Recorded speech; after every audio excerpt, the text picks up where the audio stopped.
All right, guys, we got to run it back because apparently FL Studio 24 had a lot of features that we were just misusing in my first reaction. But again, that's my first impression, not reading the manual. I did read the release notes, but we're going to go back into FL Studio and start using the features now explained in the official image line video. I'll leave it linked below so you guys can see. So the first thing, this is what I'm actually excited about, is it made hi-hat rolls so much easier. Now we can go to the channel rack, and here's the channel rack, and we can load up our hi-hats. So let's start from scratch just to show you. What I like to do is just click a hi-hat way over here and just right click, fill each 2 steps.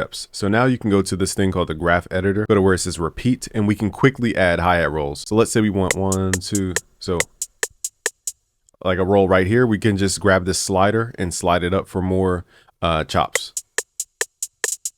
So that is a amazing feature for trap. I can't even imagine the speedrunners out there who are just going to be using this to make hi-hat rolls. So this changes the game for trap producers.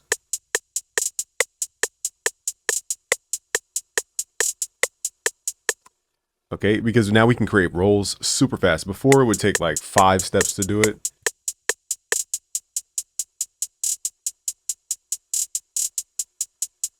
Let's try a different roll. So they're all different chops. Let's try a slower one. So super fire. For that reason, I think this is probably the best part of the update as far as trap producers go. This changes the game on our drum rhythms, hi-hat rolls, snare rolls. It changes so much because it makes it so much easier. So that, I will say, I had that not wrong the first time, but I didn't know it was in the channel rack.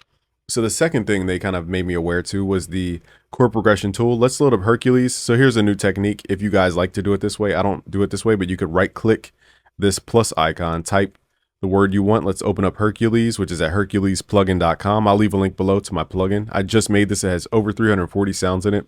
It's a VST plugin. It works in FL, Ableton, all the top DAWs except for Pro Tools. And I haven't tested Logic yet.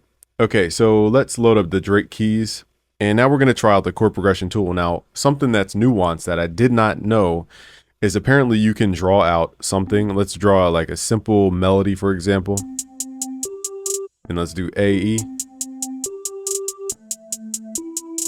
And it says that it can build over top of this. So let's just test that. I'm not sure how that would work, but let's hit Alt P, or you can go to the tools and then go to where it says chord progression tool. So let me show you guys real quick. You could also click the tool icon, go to generate chord progression, or just hit Alt P on your keyboard. So here we have the chord generator. It looks more sleek. So first thing we need to do, I think it tries to guess the key. Maybe that's what it's doing here with C major. Let's right click, let's go to edit. Let's make this C minor natural. And what else do we want? We're gonna keep this on the conventional side. We want 4 bars, octave 5, which is like the tone of the chord. And then the rest I don't really mess with. There was something that made it more jazz-like. I just forget what that would be. I think it's the chord extensions, if I'm not mistaken. Let's just up that a little bit. Oh, that goes to more the adventure side. Okay. So now let's generate the chords.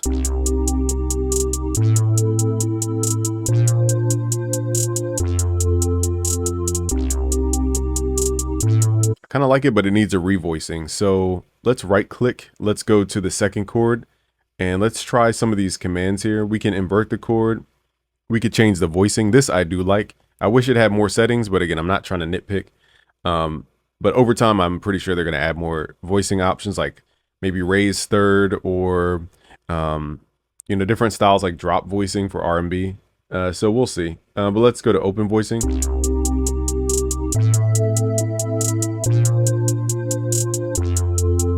So that's pretty cool. I think it's a starting point. I would not like rest my whole chord on this, or my whole melody on this, but also keep in mind the timing of these notes is still embedded. So we have these notes still underneath the chords. So that can be a little confusing because we still have the existing melody underneath, but the chords are built on top. So that could be a little confusing, but that's how I had it set up. So let's raise the octave.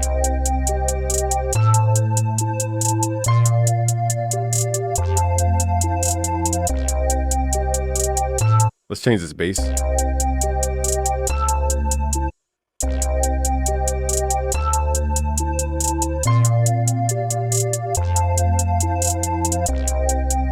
It's a pretty cool, pretty fast tool. Now, would I use it?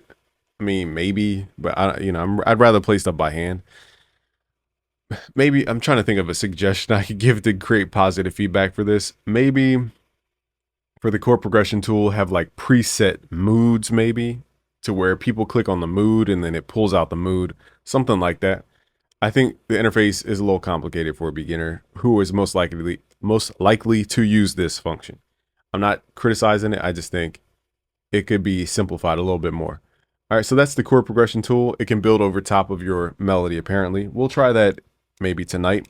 So tonight, I plan to go live at 9 p.m. Eastern time. If you're watching this of the day of release, I want to go live on the PC this time and see if FL still gives me all those issues that we had before. Okay, so that's that. The next plugin that I overlooked because it's not exciting to me, but it's called the Spreader. Now keep in mind, Ozone has a free stereo imager that I think is better than this. So I don't think they needed to add this, but it's called the Spreader. We can widen out the track.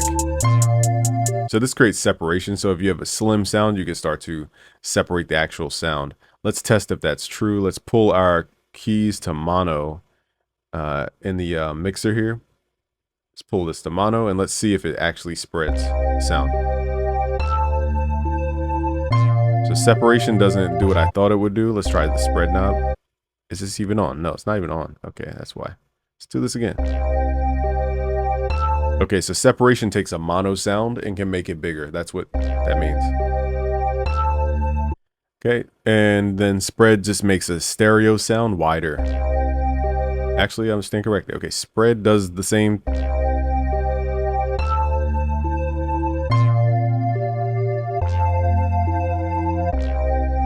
Okay, so I guess the spread is the delay. I don't know. They both widen out the sound. So either way, again, as a music producer, I would use Isotope's Imager, but Spreader is built in for people who want to use the in-stock plugins for CPU purposes. Nextly, the thing I overlooked, I should say, was the Edison tool, the declip tool. I didn't know where to find it. So let's open up my mic. You guys will hear a double.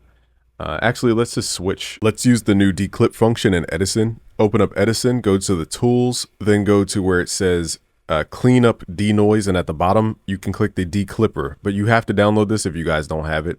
So you have to download this. So right now it's kind of glitchy, but we're going to use this to restore. Okay, failed to load. Let's try this again. Failed to load. All right, let's try it again. All right, so some things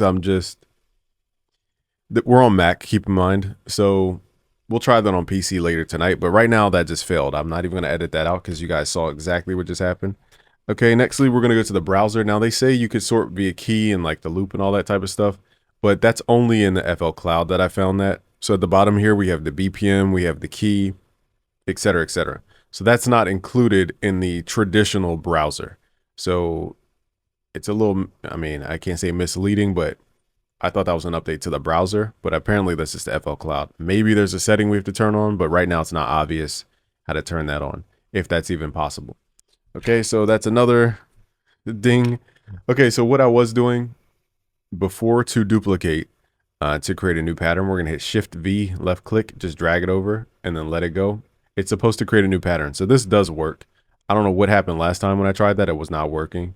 Maybe I didn't let the click go, but basically you have to unclick for it to duplicate.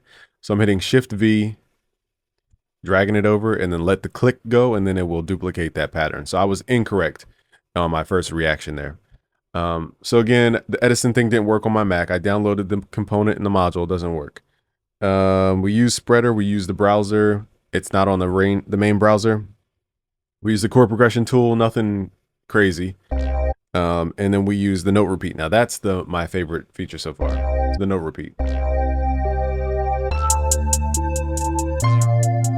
So outside of that, the last thing they said in the image line video, which I'll link below, that I got not wrong, but I didn't really go over, is that this new thing in the top left, instead of showing like our username like it used to, I guess people were getting hacked on the image line website or something. Now it uses this code, this kind of hash code thing, but this is still not anonymous because this is showing our code to somebody. Like, why is this showing our code to somebody?